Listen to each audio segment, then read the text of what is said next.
সুপ্রিয় দর্শক মণ্ডলী, ফ্রন্টলাইনে আমন্ত্রণ জানাচ্ছি আপনাদের সবাইকে।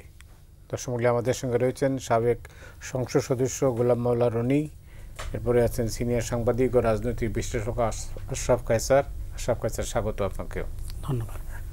গোলাম মাওলা রনি, আপনাকে দিয়ে শুরু করি। মানুষ কেন বারবার হতাশ হয়? মানুষ তখনই হতাশ হয় যখন মানুষ স্বপ্ন দেখতে না পারে। আর স্বপ্ন দেখতে না স্বপ্ন ভাঙলে? না, স্বপ্ন দেখতে না পারে। স্বপ্ন ভাঙলে মানুষ আহত হয়, হাহাকার করে, আহাজারি করে, হতাশা আসে না। সে ধরেন আপনার হঠাৎ করে আপনি একটা স্বপ্ন দেখেছেন আপনার ছেলে ইঞ্জিনিয়ার হবে, ডাক্তার হবে, কিন্তু সে আসলে ফেল করে আসলো। তখন আপনি কী করবেন? চিৎকার করবেন, চেঁচামেচি করবেন, লম্ফঝম্প করবেন, এটা করবেন, ওটা করবেন। ওটাকে এক ধরনের ক্রোধ বলা হয়। কিন্তু আপনি হতাশ হবেন তখন আপনি ছেলের কাছে একটা আশা করেন যে আমার এই ছেলেটা এই মোরাল এই কাজটি করবে। তার কাছে যখন আপনার একটা আশা থাকে এবং যে আশার সঙ্গে আপনার আদর্শ, আপনার চিন্তা চেতনা, প্রেম, ভালোবাসা সব কিছু জড়িত, এবং সেই জায়গাটিতে আপনার ছেলেটি যখন সেই কাজটির রিভার্স কোনো কিছু করে, তখন মানুষের মধ্যে হতাশ আসে। তা আমাদের দেশের মূল ব্যাপার হলো যে শেখ হাসিনার জামানাতে আমাদের স্বপ্ন ছিল। কি স্বপ্ন ছিল? এই মহিলা চলে যাবে এক সময়। কীভাবে যাবে? হয়তো মরে যাবে, হয়তো গজব পড়বে, হয়তো ঠাডা পড়বে, হয়তো আল্লাহ জিব্রাইল পাঠিয়ে দেবে। নানা রকম আমরা যখন ব্যর্থ হয়েছি আমরা তাকে নিয়ে নানা রকম মিথ অ্যান্ড ম্যাথোলজি তৈরি করেছি। আর তারপরে আমাদের স্বপ্ন ছিল কি, যে উনি চলে যাওয়ার পরে এই বাংলাদেশে একটা স্বর্ণালী সময় আসবে। যারা আসবে তারা অপকর্ম করবে না, ঘুষ দুর্নীতি করবে না, চাঁদাবাজি করবে না, গুম করবে না, খুন করবে না। আমাদের যারা ব্যবসা বাণিজ্য করি, ব্যবসা বাণিজ্য ভালো চলবে, সাংবাদিকতা ভালো চলবে। যার যার অবস্থান থেকে আমরা যে স্বপ্নগুলো দেখেছি, সেই স্বপ্নটা আমাদের কয়েক গুণ হয়ে গেল এই বিপ্লবের পর। আমাদের যে নর্মাল স্বপ্নটা বিপ্লবের পর হয়ে গেল এই কারণে যে যারা এই বিপ্লব করেছিল জুলাই আগস্টে মাত্র ৩৬ দিন, আমরা এই ৩৬ দিনে কিছু যারা তরুণ বিপ্লবী তাদেরকে প্রচণ্ড ভালোবেসেছিলাম। আমাদের এখানে যেমন বিএনপি রাজনীতি করছে, অন্যান্য রাজনৈতিক দল করছে, জামাত করছে, তারা সে ২০০৯ সন থেকে আন্দোলন করছে, আরও দীর্ঘ সময় ধরে। বিএনপিতে ধরুন ২০০৬ থেকে আন্দোলন করছে, কষ্ট করছে। তাদের প্রতি আমাদের আবেগ ছিল, অনুভূতি ছিল। কিন্তু এই ৩৬ দিনে আমরা তাদেরকে যেভাবে ভালোবেসেছি, ওমন ভালোবাসা আমি আমার স্বাধীনতার পরে সবই আমার মনে আছে। কিন্তু আমি কখনো এরকম ভালোবাসা কাউকে বাসি না। আমার কাছে মনে হয়েছে এদের জন্য আমি জীবন দিয়ে দিই। অনেক লোক আছে যারা তাদের নিজেদের ছেলেদেরকে নিয়ে, মেয়েদেরকে নিয়ে, একদম স্কুল কলেজ পড়ুয়া মেয়েদেরকে নিয়ে রাস্তায় নেমে গেছে। এবং আমি আসিফ আফগারকে দেখলাম যে সে তার ছেলেকে নিয়ে গেছে সেখানে, এবং সে জোর করে সে বলে যে নাও, মেরে ফেলো একে, আমি তবুও চাই যে এই বিপ্লবের বিজয় হোক। তো এভাবে সমাজের প্রতিটি শ্রেণী, রিকশাওয়ালা, সাংবাদিক, সাহিত্যিক, কোনো মানুষ ঘরে থাকেনি। আমার কাছে মনে হচ্ছে যে জুলাইয়ের ২৫ তারিখের পরে কোনো মানুষ ঘরে থাকেনি। সুযোগ পেলে সে বাইরে বের হয়ে গেছে।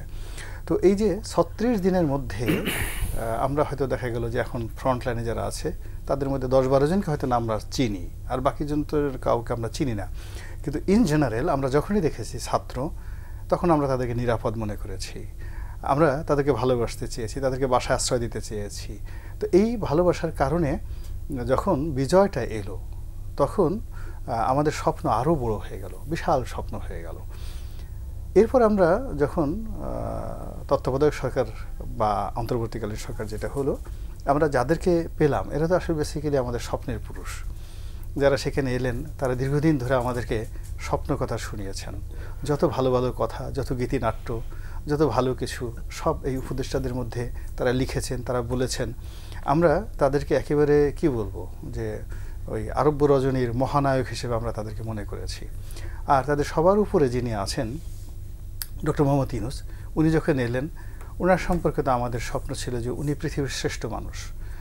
জো বাইডেন বলেন, এই মুহূর্তে পৃথিবীতে যত রাষ্ট্রনায়ক রয়েছেন উনি সুযোগ পাননি, কিন্তু সুযোগ পেলে উনি হয়তো পৃথিবীর এখন যারা এই মুহূর্তে জীবিত রাষ্ট্রনায়ক আছেন সবার চেয়ে ভালো করবেন। এইরকমই ছিল আমাদের আবেগ এবং অনুভূতি।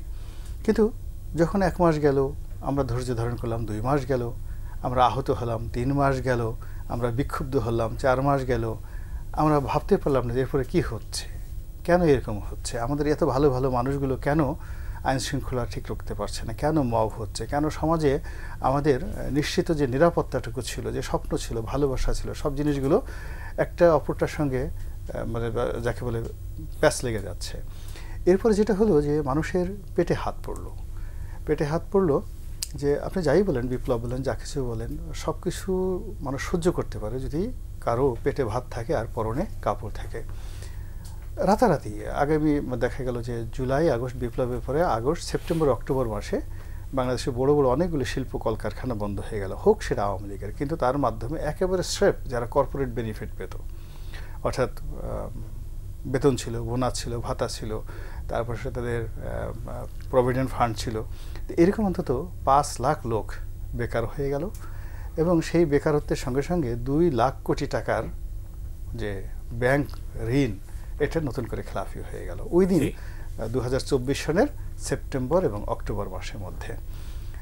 এরপরে শুরু হলো মোড়ক, রীতিমতো মাঝারি এবং ছোট আকৃতির যে শিল্প প্রতিষ্ঠান, ব্যবসা প্রতিষ্ঠান, এবং প্রচুর মাইগ্রেশন হলো। মানে এত মাইগ্রেশন আমাদের দেশে কখনো হয়নি। শহর থেকে যারা চাকরি হারালো তারা গ্রামে চলে গেল, আর গ্রাম থেকে যে সমস্ত মানুষ দাপট দেখাতে গত 15 বছর ধরে এবং যারা জিডিপি এবং ইকোনমির একটা অংশ তারা করতো, মানে সেটা কেউ রাজনৈতিক মাস্তানি বলেন, টাউটারি বলেন, বাটপারি বলেন, চাঁদাবাজি বলেন, যা কিছু করতো না কেন, তারা ওই এলাকার ইকোনমিটা তারা নিয়ন্ত্রণ করত। এই মানুষগুলো সব বাস্তুচ্যুত হয়ে ঢাকা শহরে চলে এলো, বিভিন্ন শহরে ছাড়িয়ে পড়লো। তো যারা ঢাকাতে এলো গ্রাম অঞ্চল থেকে, তারা ইকোনমিটা, তাদের এলাকার যে ইকোনমিটা, এটা ডিস্ট্রয় করে এলো। আর ঢাকা থেকে যারা গ্রামে গেল, তারা ঢাকার ইকোনমিটা শেষ করে গিয়ে গ্রামে গিয়ে ওই গ্রামীণ যে ইকোনমি, সেই ইকোনমির একটা নতুন চাপ তৈরি করলো। এখন ওই চাপটা প্রবল আকার ধারণ করলো 2025 সনের এপ্রিল মাসে। এবং সেই এপ্রিল মাসে যে ধারণ করছে, ধারণ করার ফলে কি হলো দেখেন, বিশ্বব্যাংক এই এপ্রিলের পরে আমাদেরকে বলছে যে এই প্রথম আমার কাছে মনে হয় যে বাংলাদেশ আর কখনো এমনকি 73-74 সনের দুর্ঘটনা ঘটেনি। তারা বাংলাদেশকে ইন অল রেসপেক্ট রেড জোনে রেখেছে, সবুজ জোনেও না বা হলুদ জোনেও না। অর্থাৎ বাংলাদেশের বিনিয়োগ থেকে শুরু করে প্রত্যেকটা জিনিসই এখন বিশ্বব্যাংকের দৃষ্টিতে রেড জোন।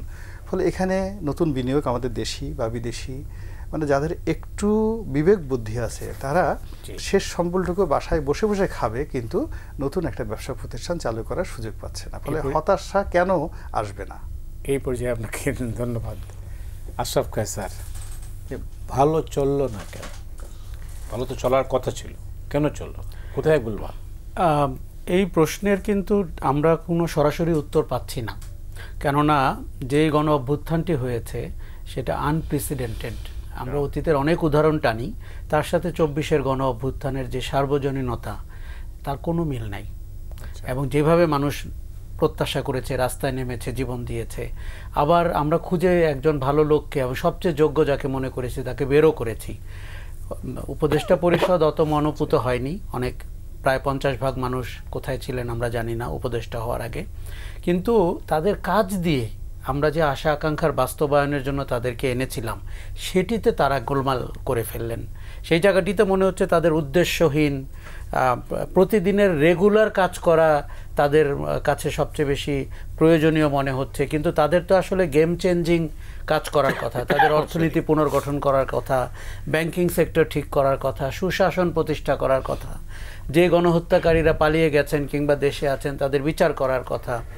আবার আপনি দেখবেন যে এই যে আশা আকাঙ্ক্ষা মানুষ রাজপথে বলেছে, দেয়ালে বলেছে, কার্টুনে বলেছে, স্লোগানে বলেছে, সেটিকে আপনার সংস্কার আকারে রাজনীতিতে আনা, শাসনতন্ত্রে আনা, সংবিধানে আনা, কাজগুলো কিন্তু আপনি বলবেন যে আমরা সবাই আউটলাইন বা মোটা দাগে সবাই জানি যে কিভাবে আমরা চিন্তা করেছি। কিন্তু মনে হলো যে তারা উদ্দেশ্যহীন সময় কাটালেন। তাদের যোগ্যতা দক্ষতার ক্লাসরুম বা যার যার ক্যারিয়ারে যতই ভালো হোক, এই রাষ্ট্র পরিচালনায় বা সরকার পরিচালনায় এসে তারা ব্যর্থতার পরিচয় দিলেন এবং তারা বিচার প্রক্রিয়াটিকে আগাতে পারলেন না। সংস্কারের অনেক মাসব্যাপী আলোচনা হচ্ছে, কিন্তু মৌলিক সংস্কারের জায়গা যেখান থেকে আপনার দেশ পরিচালনা কিংবা সুশাসন কিংবা আপনার জবাবদিহিতা নিশ্চিত হবে, রাজনীতি সংস্কার, সেগুলো হলো না। ফলে আমরা কোনো দিকেই যেতে পারলাম না। যে আশা আকাঙ্ক্ষা তৈরি হয়েছিল সমপরিমাণ হতাশা তৈরি হলো। মনে হলো যে আমরা অবশ্যই 5ই আগস্টের আগের বাংলাদেশ, সেটির সাথে কোনো কিছুর তুলনীয় না। শেখ হাসিনা পালিয়ে গেছেন, তার দলের লোকরা বিভিন্ন জায়গা দিয়ে পালিয়ে গেছেন, এটি অভাবনীয়। কিন্তু আমাদের হাতে যে সম্ভাবনা তৈরি হলো, সুযোগ তৈরি হলো, সেইটার আমরা বাস্তবায়ন করতে পারলাম না। আমার ধারণা 10 ভাগও আমরা বাস্তবায়ন করতে পারলাম না। ফলে এখন মানুষ যেটি বলে যে দেখেন এই সুযোগ তো আরেকবার আসবে না, কারণ এটি আমাদের কল্পনারও অতীত ছিল। আমরা চেয়েছিলাম একটি অংশগ্রহণমূলক নির্বাচন হোক, চুরিধারি একটু কম হোক, আওয়ামী লীগের গুন্ডামি কমুক, এগুলো। কিন্তু দলটি যে এভাবে পালিয়ে যাবে, 76 বছর বয়সী একটি দল 36 দিনের মধ্যে পালিয়ে যাবে, এটি তো অভাবনীয় সম্ভাবনা, অভাবনীয় সুযোগ।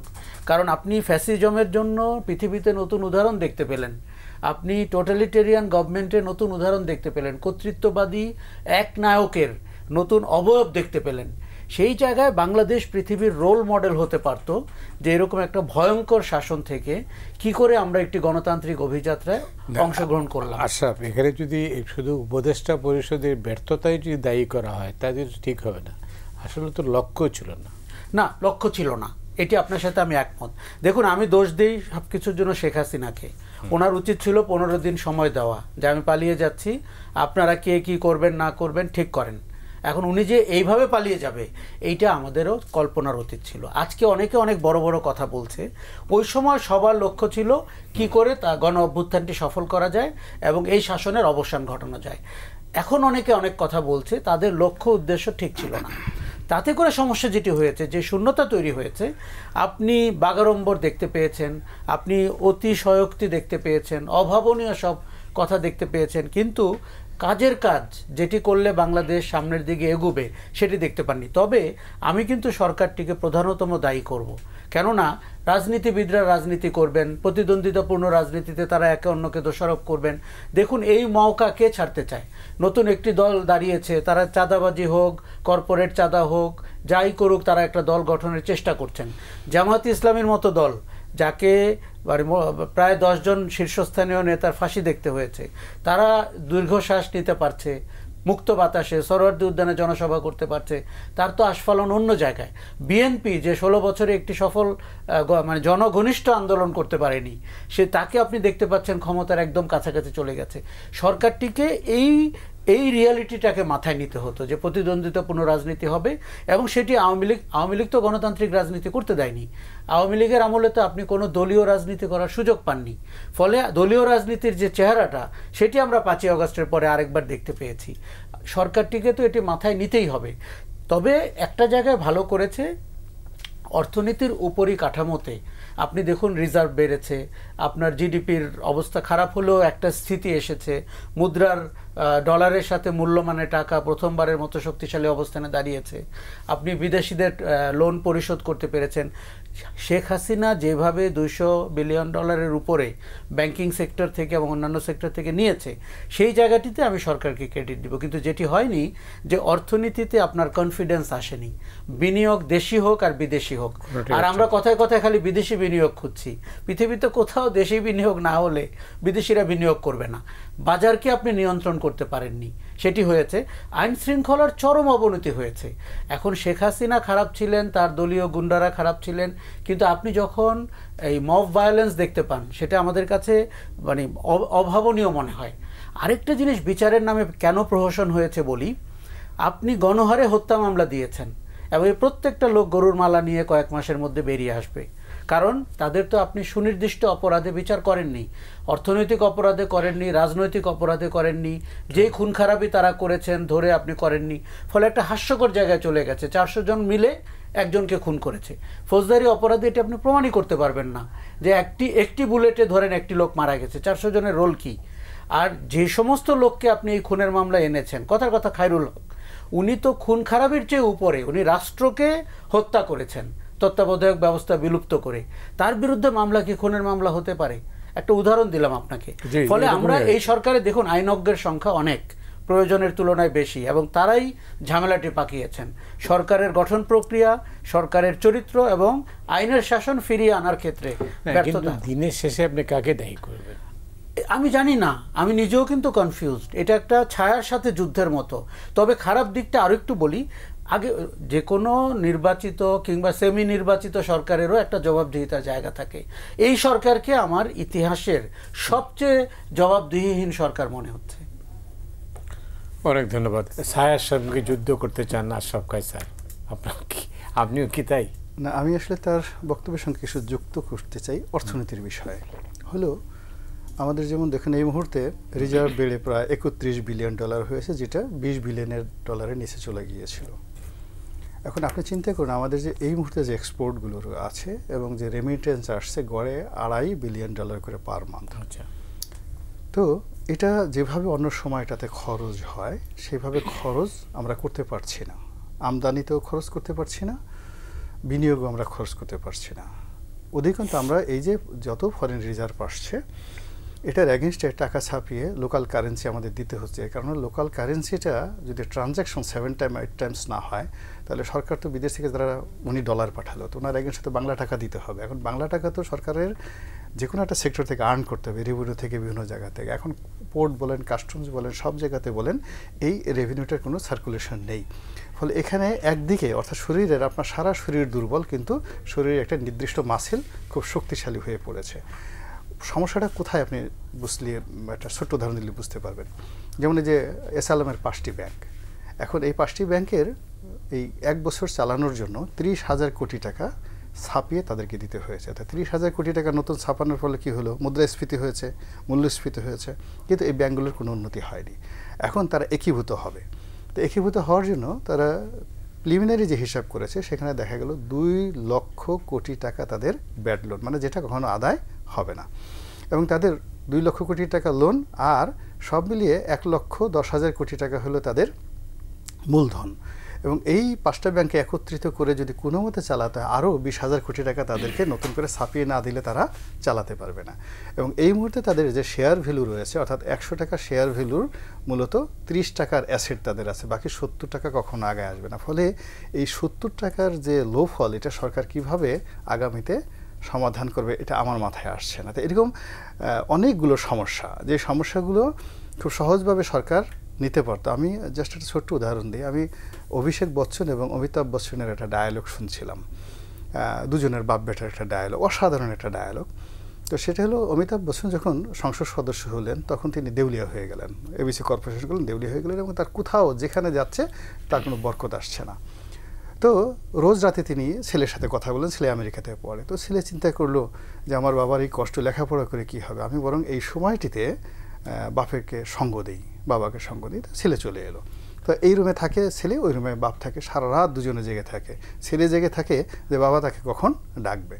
তো একদিন তার বাবা তাকে রাত 3টার সময় ডাকলেন, অমিতাভ বচ্চন ডাকলেন, বললেন যে অভিষেক দেখো আমি তো এই মানে সারা দিন রাত চিন্তা করি যে এই বিপদ থেকে কিভাবে উদ্ধার পাওয়া যায়, তো আমি কিছুই পাই না। তো হঠাৎ করে আমার মনে হলো আমাকে একজন মহাজ্ঞানী বলেছিলেন যে যখন সব কুল হারায় মানুষের তখন তার যে বেসিক যে জিনিসটি থাকে সেই বেসিক জায়গাতে যদি সে শুরু করে বা সেখানে ফিরে যায় তাহলেই তার মাত্র বাঁচা সম্ভব। তা আমার তো বেসিক অভিনয়, তাহলে এখন আমি তো অনেক দিন যাবত অভিনয় করি না, আমাকে এই অভিনয়ে ফিরে যেতে হবে। তো এই 2 বাপ বেটা তার পরের দিন তাদের যে বন্ধু ইয়াশ চোপড়ার কাছে গেল, ওই যে মহব্বতের ছবিটা প্রথম করলো এবং ইতিহাস সৃষ্টি হয়ে গেল।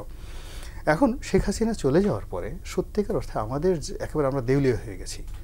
শাসনতন্ত্রে দেউলিয়া, শাসন প্রণালীতে দেউলিয়া, মানে সাংবিধানিক সংকট। মানে উনি যেভাবে সংবিধানটা করেছেন itself is a dangerous element. যারা আন্দোলন করেছেন সবার জন্য তো একটা মৃত্যুকূপ। তাহলে শাসনতান্ত্রিক দেউলিয়া, শাসন প্রণালীতে, অ্যাডমিনিস্ট্রেটিভ সিস্টেমে দেউলিয়া, অর্থনীতিতে দেউলিয়া, মানুষের মন মানসিকতায় দেউলিয়া, এবং টোটাল রাজনীতির যেটা ভাইব রয়েছে, একটা রাজনীতিতে অলমোস্ট তাদের নিজের যদি 35% সাপোর্টার থাকে, অন্যান্য দল মিলিয়ে ধরেন অলমোস্ট 50% লোক যারা দৌড়ের উপর পালিয়ে গেছে, তাহলে একটি শূন্য জায়গার মধ্যে যে দেউলিয়া, সেই দেউলিয়াত্বের মধ্যে সরকারের প্রথম যে কাজটি করা উচিত ছিল যে একটি রাষ্ট্র পরিচালনা করার জন্য আমাদের ফান্ডামেন্টাল এবং বেসিক জিনিসগুলো কী, এবং সেই বেসিক জিনিসগুলো যদি তারা বলতো যে আমরা আইনশৃঙ্খলা, সুন্দর একটা গতানুগতিক নির্বাচন এবং আমাদের যে ট্যাক্সেশন ব্যবস্থা, একেবারে গতানুগতিক যে ট্যাক্সেশন ব্যবস্থা, 3 থেকে 4টি বেসিক জিনিসগুলো নিয়ে যদি রাষ্ট্র আগাতো আমার কাছে মনে হয় এই সমস্যা হতো না। ধরুন এইবার একটা ছোট্ট উদাহরণ বলি, গত 1 বছর যাবত আমাদের কাস্টমস, আয়কর কোথাও কিন্তু ভালো ট্যাক্স আদায় হচ্ছে না এবং এর একটার পর একটা বিপ্লব করে যাচ্ছে। এবং আমি যতটুকু জানি অলমোস্ট 60,000 কোটি টাকা মানে ভ্যাট, ট্যাক্স এবং 3টা জায়গাতে এখন পর্যন্ত ডেপ্রিসিয়েশন আছে। এর মধ্যে এবার নতুন আইন করছে যে এবার অনলাইনে এটা সাবমিট করতে হবে। এখন এটা একেবারে নতুন একটা জিনিস, তো যেখানে বেসিক জায়গার মধ্যে থেকে আমরা আদায় করতে পারছি না, সেখানে এই অনলাইন নিয়ে যা হচ্ছে এভরিডে, আপনি দেখবেন আয়কর সেক্টরে অ্যাটলিস্ট আরও 20 থেকে 30 হাজার কোটি টাকা কম আদায় হবে এইবার। এরকম আবার এই সময়টাতে আমাদের কাস্টমসে যাকে বলা হয় তারা করলো, মানে যাকে বলে দুইটা ভাগ করে ফেললো, অ্যামেন্ডমেন্ট করলো। এই সময়টাতে সংস্কার করতে হবে, এই সময়টাতে বিচার করতে হবে। মানে সরকার যেখানে বেসিক কাজ করার মতো তাদের অ্যাডমিনিস্ট্রেটিভ পাওয়ার নাই, তাদের হ্যান্ডস নেই, কিন্তু তার বাইরে তার অতিরিক্ত অন্তত পক্ষে 10 থেকে 15টি আইটেম, সেটা সংস্কার বলে কৌশল, অবশ্যই এই কাজগুলো করার ফলে কি হলো, সরকার মানে এখন আসলে মানে এই সরকারকে যদি অপশন দেয়া হয় যে তোমাদেরকে নিরাপদ সময় দেওয়া হলো, পিছনের দিকে তাকাবা না, সোজা দৌড়ে আমেরিকা তোমরা যেতে পারবা, কেউ তোমাদেরকে কিছু বলবে না। বিশ্বাস করেন তারা নিউ ইয়র্ক সিটিতে গিয়ে তারপর পিছনের দিকে তাকাবে যে আমরা দৌড়ে আসলাম কেন, কোথায় আসলাম, এই অবস্থায়। যাই হোক, অনেক ধন্যবাদ আশরাফ। আচ্ছা, ওই যেটা গন্তব্য, তারা কি গন্তব্যটা ঠিক করেননি? দেখুন, তাদের মধ্যে কারো কারো মনে হয়েছে হয়তো কাজটি অনেক সহজ, তাদের কারো কারো উদ্দেশ্যহীন দেখতে তাদেরকে মনে হয়েছে, কেউ কেউ গন্তব্যটি জানতেনই না। আপনার মনে আছে আমি অগাস্টেই বলছিলাম যে 2007-08 ওই সরকারকে আমরা কি দেখেছি, এমন করে তার পরিধি বাড়িয়েছেন, শেষ পর্যন্ত পালিয়ে যেতে হয়েছে, কোনো রকমে একটি নির্বাচন দিয়ে আওয়ামী লীগের হাতে তারা সরে পড়েছেন। আমরা তখনই বলছিলাম যে ওই উদাহরণটি যদি এরা দেখতেন, যে আপনি প্রায়োরিটাইজ করেন, 1-11 সরকারের কথা বলছি, আপনি প্রায়োরিটাইজ করেন যে আমি যদি 5টি কাজ করার সুযোগ পাই, কোন 5টি কাজ, তারপরে হচ্ছে 10টি কাজ করার সুযোগ পেলে কোন 10টি কাজ, এইভাবে যদি তারা প্রায়োরিটাইজ করতেন, তাহলে আপনি হাস্যকর ঘটনাগুলো, পলিথিনের ব্যাগ, প্লাস্টিকের বোতল, এগুলো নিয়ে আলাপ দেখতেন না। আপনি দেখতে পেতেন ফান্ডামেন্টাল ডিসকাশন, যেখান থেকে পলিথিনের প্লাস্টিকের সূত্রপাত, অথবা যেখান থেকে কালো শাসনের সূত্রপাত। রাজনীতিবিদরা আপনি খেয়াল করে দেখবেন, যেহেতু গণ অভ্যুত্থানটি তারা তাদের নামে করতে পারেনি, তারা কিন্তু ব্যাকসিটে ছিল, এবং এই তরুণদেরকে অপছন্দ হলেও তাদের মেনে নিতে হয়েছিল। কাজেই সরকারটিও আপনি খেয়াল করবেন এরকম ম্যান্ডেট নিয়ে বাংলাদেশে অতীতে কোনো সরকার আসেনি। কারণ 1-11 সরকারকে তো আমরা অদ্ভুতভাবে ক্যান্টনমেন্ট থেকে বেরিয়ে আসতে দেখেছি, সেটা ওই ম্যান্ডেট পায়নি। এই ম্যান্ডেট পাওয়া সরকারের এই ভঙ্গি এবং এই চেহারা, এই পারফরমেন্স, এটি আমাদের জন্য আরও বেশি হতাশার। তাদের প্রথম দুর্বলতা হচ্ছে যে যেই ব্যুরোক্রেসির উপরে শেখ হাসিনা ভর করেছিলেন 16 বছরে, আপনি বুঝতেই পারছেন 50 ভাগের অধিক লোক হাসিনা নিয়ন্ত্রিত, হাসিনা নিয়োগকৃত, ওনারা তাদেরকে রদবদল করতে পারলেন না।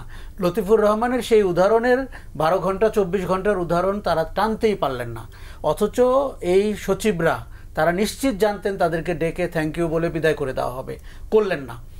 কিছুদিনের মধ্যে আমরা দেখতে পেলাম যেহেতু তাদের অ্যাডমিনিস্ট্রেটিভ যোগ্যতা নাই, অতএব সচিবরা তাদেরকে গাইড করতে শুরু করলেন। এবং আপনি খুব ভালো জানেন যে ব্যুরোক্রেসি যখন আপনাকে গাইড করে, সেটা কত জনবিচ্ছিন্ন হয়, কত অরাজনৈতিক হয়, কত জনগণের বিরুদ্ধে হয়। একই ঘটনা পুলিশে ঘটলো, যেই পুলিশ খনি বাহিনী হিসাবে 16 বছর অপারেট করেছে, 36 দিন অপারেট করেছে, আপনি সাকুল্যে 44 জনকে গ্রেফতার করেছেন। আপনি 2.5 লক্ষ পুলিশ বাহিনীর মধ্যে কোথায় আপনার সংস্কার? এবং সংস্কারের কথা বলতে গেলে সচিবালয়ে কি বিক্ষোভ করেছে তারা, পুলিশে আমরা কার্যকর কোনো সংস্কারই দেখতে পেলেন না। এখন আপনি দেখেন, ধরে নেন আপনার 12 মাসের পারফরমেন্সে 2-4টি ভালো উদাহরণ ছাড়া খারাপ। এখন নির্বাচনটি আপনি করবেন কি করে? এই প্রশাসন এবং এই পুলিশকে দিয়ে এর উপরে ভরসা রেখে নির্বাচনে যাওয়া আমার মনে হয় একটা ভয়ঙ্কর ঘটনা ঘটবে। কেননা আপনার এদিকে পলাতক শক্তি আছে, প্রতিবেশী ভারত অবস্থা মানে বসে আছে যে জঙ্গিরা দেশ নিয়ে গেছে, এইটা তো তাকে প্রমাণ করতে হবে পৃথিবীর কাছে।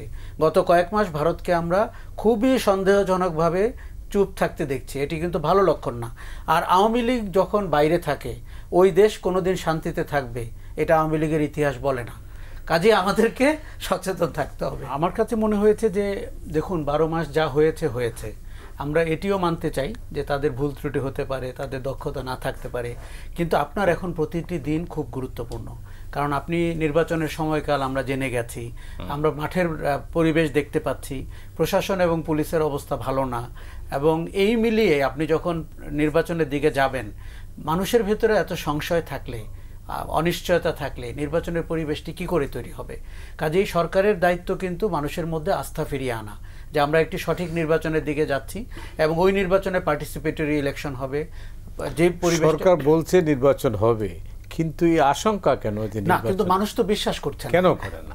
এটির দায়িত্ব তো তাদের ট্রাস্ট ফ্যাক্টর বা ব্যারোমিটার এত নিচে কেন? কারণ হচ্ছে যে দেখুন, নির্বাচন নিয়ে টালবাহানা তারা অনেক বেশি করেছেন, এটি তো তাদের কাজ ছিল না। সে প্রথম মাসেই বলতে পারতো আমি 1.5 বছর পরে বা 2 বছর পরে নির্বাচন করব। তখন কিন্তু মানুষ যেটা করতে পারতো, স্কুলের রিপোর্ট কার্ডের মতো দেখতে পেত যে সরকার প্রতি মাসে কাজগুলো করছে কিনা। এখন জাকসুতে নির্বাচন হলে তাও একটা নির্বাচনের পরিবেশ তৈরি হতে পারে, কিন্তু আমরা যেটি দেখছি না সেটি হচ্ছে যে মবের কাছে সরকার চূড়ান্তভাবে পরাজিত হয় কিনা, এটি আমার সন্দেহ। ডাকসুতেও আপনি একই ঘটনা দেখেছেন নমিনেশন পেপারে দেওয়ার সময়, এবং পাড়া মহল্লায়, গ্রামগঞ্জে, শহরে, মফস্বল শহরগুলোতে এই প্রবণতা নিজেই বলেছেন, সেটি তারা বলছেন। কিন্তু আমরা না, দর্শক এবং বক্তার ভূমিকার চেয়ে সরকারের হাতে তো এক্সিকিউটিভ পাওয়ার আছে, তাকে এক্সিকিউটিভ পাওয়ার প্রয়োগ করতে দেখছি না। তিনিও আমাদের মতো একজন বক্তা হিসাবে এই সব কথা বলছেন। জাতীয় নির্বাচন, যেটি আপনার 16 বছর মানুষ ভোট দিতে পারেনি, তার আগ্রহ, আশা, আকাঙ্ক্ষা এবং যেই বৈচিত্র্য আমরা চাচ্ছি সেটি কিন্তু ঘটতে হবে, এবং মানুষ যেন তার মন মতো ভোট দিতে পারে, ফলাফল যাই হোক। দেখুন, আমরা প্রায় বলে থাকি একটি নির্বাচনের সবচেয়ে বড় সৌন্দর্য হচ্ছে অনিশ্চয়তা। সেই অনিশ্চয়তা কিন্তু আমরা দেখতে চাই। এখন আপনি যদি দেখেন নিশ্চিত পরিবেশে নির্বাচন হচ্ছে, কে বিজয়ী হবেন এটি জেনে গেছেন, তাহলে কিন্তু নির্বাচনের যে আপনার বৈচিত্র্য সেটি কিন্তু থাকছে না। কাজেই সরকার, তবে রাজনৈতিক দলের দায়িত্ব রয়েছে, তারা তাদের কি রাজনীতি আমাদেরকে অফার করছেন। মতি ভাই, এখানে একটা দুঃখের ঘটনা যে যেই ইশতেহার নিয়ে, যেই কর্মসূচি নিয়ে, যেই ইস্যু নিয়ে আপনি জাতীয় রাজনীতিতে আসবেন, আপনি কি তার কোনো আলোচনা শুনেছেন? আমি এখনো শুনিনি। এই যে এখন তো আমরা সংস্কারেই আছি, না সংস্কারে আছি, কিন্তু এই যে আমরা বলছি যে আপনার ধরেন ভারতের ব্যাপারে রাজনৈতিক দলের অবস্থান কি হবে, আমি কিন্তু অতীতের রেফারেন্স টানছি না। আজকে ভারতের সাথে ভারত 1 নাম্বার ইস্যু বাংলাদেশের রাজনীতি এবং অর্থনীতিতে। আপনি খেয়াল করে দেখেন যে যেই জায়গায় ভারত বাধা সৃষ্টি করেছে, বাংলাদেশের সক্ষমতা সেই জায়গাগুলোতে বেড়েছে। কাজে একসময়ের দলীয় রাজনীতির ইস্যু ভারত আর বাংলাদেশের জাতীয় রাজনীতির ইস্যু ভারত কিন্তু এখন ভিন্ন। সে একইভাবে আপনার অর্থনীতির ব্যাপারে দিক নির্দেশনা কি? এই যে রনি সাহেব গার্মেন্টসের কথা বলছিলেন বা অন্য শিল্পের কথা বলছিলেন, এদের পথ নির্দেশনা কি? 1.5 কোটি লোক বেকার, আপনি তাদেরকে কর্মসংস্থান কি করে দিবেন? কাজেই এই জিনিসগুলো আমাদের রাজনৈতিক দলের কাছ থেকে শোনা দরকার। সংস্কার কি বাস্তবায়ন করব এবং সেটি কতদিনের মধ্যে বাস্তবায়ন করব সেটি যেমন জরুরি, কিন্তু তাদের পথ নির্দেশনা যদি না থাকে, আপনি ভোট দিবেন কাকে? অনেক ধন্যবাদ। আশরাফ কায়সার বলছিলেন, কোট আনকোট নির্বাচন ভয়ঙ্কর কিছু করতে পারে। আমি যেহেতু সেটা বলেছেন, তার কথা তো আমি অসম্মান করতে পারি না, ভয় আমারও আছে। আমি যেহেতু সরাসরি বেশ কয়েকবার নির্বাচন করেছি মাঠে, এইবার আমার কাছে যেটা ভয় হচ্ছে যে 2024 সনে যেভাবে একটা আমির নির্বাচন হয়েছে, ওটার চেয়ে একটা ভয়ঙ্কর পরিস্থিতি এবার তৈরি হয়ে যাবে। বোঝার চেষ্টা করুন যে ঢাকা শহরের অফিস আদালতে অনেক জায়গাতে জামাত যারা আছে শক্তিশালী, অনেক জায়গাতে বিএনপির লোকজন শক্তিশালী, কিন্তু জেলা শহর, বিভাগীয় শহর, তৃণমূল, উপজেলা পর্যায়ে সারা বাংলাদেশের টেকনাফ থেকে তেঁতুলিয়া বিএনপিময়, বিএনপির বাইরে কোনো কিছু নেই। সেটা টেম্পো স্ট্যান্ড বলেন, সেটা কমিটি বলেন, যা কিছু বলেন, কন্ট্রোল বাই বিএনপি। এখন ওখানে যে বিএনপির মনোনয়ন নিয়ে যাবে তো দেখা যাচ্ছে প্রায় সব ক্ষেত্রেই বাংলাদেশে বিএনপির 3 থেকে 4টি কমিটি রয়েছে, এবং তারা they are fighting with each other, এবং ইতিমধ্যে অনেকগুলো প্রায় 300 মার্ডার হয়ে গেছে শুধুমাত্র এই কমিটি বিষয় নিয়ে, নিজেরা এবং কয়েক হাজার এই বিভিন্ন অপকর্মের কারণে বিএনপি থেকে তাদেরকে বহিষ্কার করা হয়েছে, কিন্তু কোনো অপকর্ম বন্ধ হয়নি। এর কারণ হলো একজন মনে করছে যে আমি একটা চেয়ারম্যান হব, মেম্বার হব, 10 বছর 5 বছর দল ক্ষমতায় থাকবে, তা না করে আমি এই আওয়ামী লীগের যে সম্পদ যা কিছু আছে এগুলো হরণ করে উইদিন 1 মাসের মধ্যে যদি আমি তার 100 গুণ ইনকাম করতে পারি, কি আমার এরপরে বিএনপি করলাম না করলাম তাতে আমার কি আসে যায়? অথবা তারা দেখতেছে যে আওয়ামী লীগের লোকজন যারা বাংলাদেশে ছিল চোখের সামনে সুন্দরভাবে পালিয়ে গেল, তাদের তো কিছু হলো না, এবং অনেকে তো ঢাকা এয়ারপোর্ট দিয়ে ঘুষ দিয়ে 1 কোটি পালিয়ে গেল না ম্যানেজ করলো, মানে ম্যানেজ করেছে, পালিয়ে গেছে, যেভাবে তারা সুন্দরভাবে গেছে।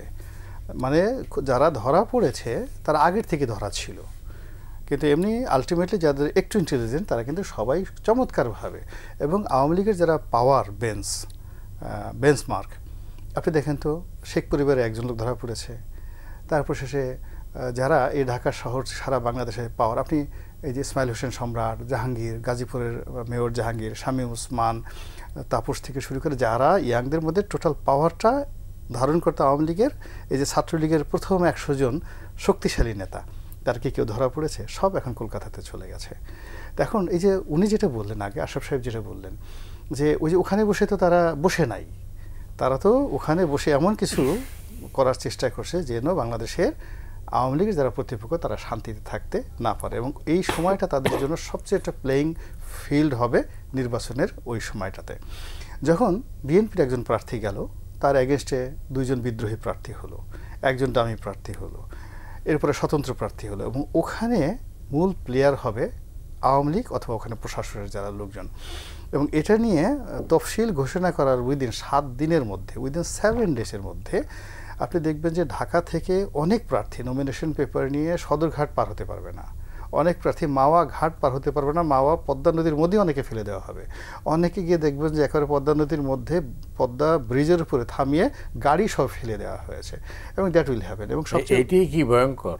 হ্যাঁ, অবশ্যই এটাই ভয়ঙ্কর, এবং এটাই বাস্তব। আপনি একই ঘটনা তো 2024 সনে ঘটেছে। আপনি গিয়ে দেখেন একে আজাদ সাহেব, জিজ্ঞেস করে দেখেন তো তার জীবনটা কেয়ামত হয়ে গিয়েছিল ওই নিউজ 24-এর মালিক, যেটা ওই মানে ফরিদপুরে দাঁড়িয়েছিলেন, তার জীবনটা হয়ে গেছিলো। এবং যারা ওই সময়টাতে যা হয়েছে 24-এ, তার সাথে 100 গুণ ভয়ঙ্কর অবস্থা সামনে আসছে। কিন্তু 24 আর এবারের মধ্যে ডিফারেন্স ছিল যে 24-এর অ্যাডমিনিস্ট্রেশনটা 100% শেখ হাসিনার নিয়ন্ত্রণে ছিল, এখন সেটা নেই। কাজেই নির্বাচনের পথে যে আপনি যাবেন, যাওয়ার আগে আপনি তো শিডিউলটা ঘোষণা করে দেখেন না, কি একটা পরিবেশ পরিস্থিতি তৈরি হয়ে যায়। সেই জায়গাটাতে আমরা বিশ্বাস আনতে পারছি না, আস্থা আনতে পারছি না, এবং এটা আমাদের হতাশা নয় বা আমাদের নির্বুদ্ধিতা নয়। আমরা যেমন একটা নির্বাচন হয়, আপনি কি দেখুন যে একটা আমাদের দেশে একটা রাজনৈতিক দল, ধরেন বিএনপি ক্ষমতায় আসলো, তো প্রধানমন্ত্রী হবেন কে? তারেক রহমান সাহেব, বিএনপির কথা মতো। রাষ্ট্রপতি হবেন কে? আমরা এখনও জানি না। আচ্ছা, স্বরাষ্ট্রমন্ত্রী কে হবেন? লুৎফুজ্জামান বাবর না মির্জা আব্বাস? আপনি 60 জন মন্ত্রী বের করেন তো বিএনপির লোক থেকে, আপনি কি করে আশা করবেন যে এই 60 জন লোক এই বর্তমান এই সমস্যাটা সমাধান তারা করে ফেলবেন ক্ষমতা পাওয়ার সাথে সাথে, যারা এই দলটাকে 15 বছর ঠিকমতো করতে পারেননি, আর গত 1 বছরে তারা এই দলের কোনো নিয়ন্ত্রণই রাখতে পারেননি। ফলে কি হচ্ছে, মানুষকে আপনি যত বড় বড় কথা বলেন, ইংরেজিতে অনেক কথা বলতেছেন, শুদ্ধ পরিশুদ্ধ ভাষায় কথা বলছেন, প্রমিত বাংলায় কথা বলছেন, নানা রকম দফা দিচ্ছেন, কিন্তু পাবলিক বলে যে ওইরকম দফা না। আমার তো প্র্যাকটিক্যালি আগে আমি গুলিস্তান এবং বাইতুল মোকাররমের সামনে একটা দোকান বসানোর জন্য 100 টাকা আমাকে চাঁদা দিতে হতো, এখন তারা বলতেছে আমাকে 500 টাকা চাঁদা দিতে হয়। 1 2 নম্বর হলো, আগে যেখানে 25টা দোকান ছিল এখন 50টা দোকান সেখানে বসানো হয়েছে, বেচা কেনা হচ্ছে না। আগে মানুষের ক্রয় ক্ষমতা ছিল যা, তার অর্ধেক হয়ে গেছে, দোকান বেড়ে গেছে, চাঁদার পরিমাণ বেড়ে গেছে, আর ওর বাইরে যে ভিতরে যে দোকানগুলো যারা মূল দোকান, তারা যে দেখেন খা কেউ বসতে পারছে না। এই ফ্রাস্ট্রেশনটা ওখানে গিয়ে লোকজন বলেন চাঁদা কোথায় চলে যাচ্ছে, ওই যে হুজুর যে বলছে চাঁদা দিই পল্টনে চলে যায় লন্ডনে, তো এমনি এমনি বলেনি। আপনি বাস্তবতায় গিয়ে এই যে আওয়াজটা, আপনি গিয়ে দেখেন গুলিস্তানের প্রত্যেকটা লোক কী বলছে সেখানে যারা চাঁদা দিচ্ছে। এখন এটা কিন্তু বিএনপির মতো একটা বড় দল, তাদেরকে কগনিজেন্সে নিতে হবে। তারা যদি মনে করে এটা চরমনাই হুজুরের দোষ, এটা জামাতের দোষ, এটা চক্রান্ত, নট লাইক দ্যাট। মাঠের আওয়াজটা বুঝতে হবে। আবার ধরুন আমাদের যে যাই বলেন না কেন, আমাদের সেনাপ্রধান যখন বললেন, আমরা তো ডক্টর মোহাম্মদ ইউনূসকে 8 তারিখে পেয়েছি, কিন্তু আমাদের সারা বাংলাদেশ 5 তারিখ থেকে 8 তারিখ পর্যন্ত আমরা কার আন্ডারে ছিলাম? কাকে ভালোবেসেছিলাম? সেনাপ্রধানকে। তো তিনি আমাদেরকে বলেছেন যে আমার উপর ভরসা রাখেন, আমি আছি আপনাদের সঙ্গে। কিন্তু গত 1 বছরে সেনাবাহিনীর কারণে চাঁদাবাজি বন্ধ হয়েছে, সেনাবাহিনীর কারণে দুর্বৃত্তায়ন বন্ধ হয়েছে, আন্ডারওয়ার্ল্ডের ডন বন্ধ হয়েছে, এই যে কারণ বাজারে চাঁদাবাজি হচ্ছে, তেজগাঁতে চাঁদাবাজি হচ্ছে, হাজার হাজার কোটি টাকার চাঁদাবাজি হচ্ছে, এটা যে বন্ধ হয়নি। তো আপনি ট্রাক স্ট্যান্ডগুলো দেখেন, আজকে মানে বন্ধ হয়নি, কোনো কিছুই বন্ধ হয়নি। তো এই অবস্থাতে আপনি যে একটা সুন্দর নির্বাচন হবে, সেই নির্বাচন হয়ে ভোট দেবেন, ভোট কেন্দ্রে যাবেন, তারপরে আপনার মনের মতো লোক নেতা নির্বাচিত হবে, আর এরপরে আপনি সেই নেতার বাসায় গিয়ে পোলাও কুরমা কালিয়া কুপ্তা খাবেন, এই স্বপ্ন তো আপনার আসবে না। রিয়েলিটি সেটা না, স্বপ্ন। এই মুহূর্তে যদি আপনাকে বলা হয় যে 1 বছর পরে আপনি একটা চিত্রনাট্য লিখবেন, কিভাবে লিখবেন সেটা? দেখুন, চিত্রনাট্য শুরুই হবে স্বপ্ন দিয়ে, যে আশা, যে স্বপ্ন আমরা দেখেছিলাম, এবং মনে হবে যে আমরা 12 মাস পরে সে কোন জায়গায় অবতীর্ণ হয়েছি।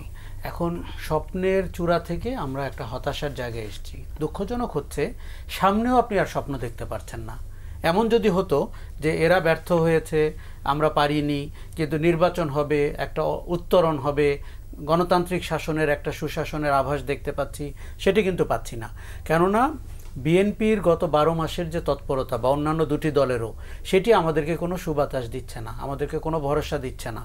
এবং বিশেষ করে দেশ পরিচালনার জন্য রাজনৈতিক দলের যে যোগ্যতা থাকার কথা, তার যে আন্ডারস্ট্যান্ডিং অফ গভর্নেন্স থাকার কথা, সেইটাতে আমরা দলগুলোকে অভ্যন্তরীণভাবেও প্রস্তুতি নিতে দেখছি না। দেখুন, আমাদের একটা মানে বাজে জিনিস ঘটে গেছে, মেঠো বক্তৃতা দিয়েই সরকারে চলে যাওয়া যায়, মন্ত্রী হয়ে যাওয়া যায়। ফলে মন্ত্রীর যে দায়িত্ব সেটা মেঠো বক্তৃতার সাথে কিন্তু মিলে না, সেটা ভিন্ন হতে হবে। তখন তো আপনি কোনো একটি সার্ভিস বা কোনো একটি মন্ত্রণালয়কে উচ্চতায় নিয়ে যাবেন, মানুষকে আপনি তার শেয়ার অফ পাওয়ার দিতে চেষ্টা করবেন। সেই ঘরানা এবং নলেজটা আমাদের গভর্নেন্সে দেখতে পাই না। দেখুন, বিএনপির সামনে অপূর্ব সম্ভাবনা তৈরি হয়েছে। বিএনপি তো এই গণ অভ্যুত্থান আমার মনে হয় সবচেয়ে বড় পাওয়া, কিন্তু তাদের সেই প্রস্তুতি নিতে হবে। কিন্তু এখনও তারা দেখছে আবেগঘন মেঠো বক্তৃতা দিচ্ছেন, কিন্তু নির্বাচনটি তারা চাচ্ছেন যৌক্তিকভাবেই। যেহেতু সরকারটি অত্যন্ত নাজুক এবং দুর্বল, তারা কোনো কিছুই ম্যানেজ করতে পারছেন না। এটা যদি একটা শক্ত সরকার হতো, যারা আপনাকে বিস্মিত করতে পারতো তাদের কাজ দিয়ে, আপনি নিজেও হয়তো নির্বাচনটি এত আগে চাইতেন না। কাজেই বিএনপির পক্ষে মানুষ নির্বাচন চাচ্ছে, এটি ট্রু। কিন্তু নির্বাচনের পরে কি, আমরা যদি সেই আলোচনা করি, তাহলে কিন্তু আপনাকে মনে হবে যে আপনি আরও বেশি অন্ধকারে যাচ্ছেন, আপনাকে একটা ব্লাইন্ড জায়গায় নিয়ে যাওয়া হচ্ছে, আপনি ঠিক জানেন না ওর পরের গন্তব্য কোথায়। এখন আমরা যদি সুশাসনহীন একটি নির্বাচিত সরকার পাই, তাকে আবার 5 বছর আপনাকে সহ্য করতে হবে, হতাশার মাত্রা কিন্তু আরও প্রলম্বিত হবে। তখন এরা বলবে যে আমাদেরকে তো সময় দেওয়া হয়নি, আমাদেরকে জোর করে নির্বাচনের দিকে নেওয়া হয়েছে, সংস্কারটি সঠিকভাবে করতে পারেনি।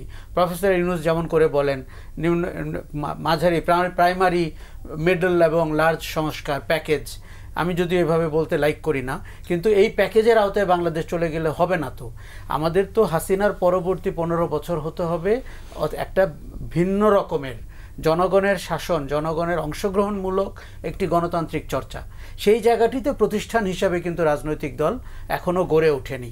আমাদের রাজনৈতিক দলের সমস্যা হচ্ছে নেতা নির্ভর কিংবা গুটিকয় নেতা নির্ভর, এবং সেখানে যে প্রতিষ্ঠান দলের সেটি নাই বলেই কিন্তু তারা বারবার বিপদে পড়েন, যখন 1-11 আসে কিংবা যখন অন্যান্য কোনো দুর্ঘটনা তখন ঘটে। আমার মনে হয় যে আমাদের এখন গভর্নেন্সের দিকে নজর দিতে হবে, আইনের শাসনের দিকে নজর দিতে হবে, বিচার প্রক্রিয়া। এই যে ধরুন আপনি যদি ফেব্রুয়ারিতে নির্বাচন হয়, যেই বিচার প্রক্রিয়া শুরু হয়েছে তার ধারাবাহিকতা কোন দিকে যাবে? যারা টেম্পো স্ট্যান্ড, প্রশাসন দখল কিংবা গুলশানে চাঁদাবাজির জন্য নাম করে ফেলেছেন, তাদের হাতে কি আপনি মনে করেন এই বিচার প্রক্রিয়া চলবে? তারপরে গত 12 মাসে পুলিশের যে মামলা বাণিজ্য হয়েছে, বিচারালয়ের যে আপনার দুর্নীতির চিত্র আমরা দেখতে পাচ্ছি, এই গণহত্যা মামলা বা গণভাবে যে মামলাগুলো হচ্ছে, তার পেছনে তো একটি বাণিজ্য আছে। সেই বাণিজ্যটি এই সরকারটি হতে দিল কেন? এটি দেখুন, আজকে যখন হিউম্যান রাইটস কমিশন বলে অথবা ওয়ার্ল্ড ব্যাংক যখন আমাদেরকে রেটিং করে, আমাদের শুনতে কিন্তু খারাপ লাগে, বাট এটি কিন্তু তাদের কৃতকর্মের ফল। তারা এই বাণিজ্যটি হতে দিয়েছে কেন? আমরা না হয় একসময় বলেছি আওয়ামী লীগ এবং তার চেলা চামুন্ডারা এটি করছে, অন্তর্বর্তী সরকারের কি অংশীদারিত্ব ছিল এখানে? অনেক ধন্যবাদ। 1 মিনিট আছে। আমি মনে করি যে এই মুহূর্তে সবচেয়ে করণীয় যেটা আশরাফ কাছার সাহেব বললেন, যে শেখ হাসিনা যদি 15 দিন সময় দিতেন যে আমি চলে যাব, পালাবো বা আমি পদত্যাগ করব, আপনারা কোনো কিছু করেন। আমার মনে হয় যে ডক্টর মোহাম্মদ ইউনূসের এই মুহূর্তে উচিত যে আমি আর পারছি না, আমি 15 দিন সময় দিলাম, 1 মাস সময় দিলাম, আপনারা সিদ্ধান্ত নেন কীভাবে সরকার গঠন করবেন, কিভাবে ইলেকশন করবেন, নাকি কোনো হোয়াট এভার মেবি। তো সেক্ষেত্রে রাজনৈতিক দলগুলোর মধ্যে একটা ঐক্যমত চলে আসবে, এবং সেটা রাজনৈতিক দলগুলো যদি এই মুহূর্তে ঐক্যমতে না পৌঁছে, তারা প্রথম কয়েকদিন কিছু গন্ডগোল করবে, যা কিছু করবে, না হওয়া পর্যন্ত এটা কেবলমাত্র মিলিটারি ব্যুরোক্রেসি দিয়ে বা সিভিল ব্যুরোক্রেসি দিয়ে, অথবা এখন তত্ত্বাবধায়ক সরকার বা যেটা আসতে চাচ্ছে, মানে একটার পর একটা অসংখ্য সমস্যা আমাদের পেছনে পেছনে। মানে আপনি আরেকটা সরকার চাচ্ছেন? আরেকটা সরকার চাচ্ছি। হাতে সময় নেই। গোলাম মোল্লা রনি, আপনাকে অনেক ধন্যবাদ। আশরাফ কাছার, আপনাকে অনেক ধন্যবাদ। দর্শক মণ্ডলী, আজ এ পর্যন্তই। আপনারা সবাই ভালো থাকুন।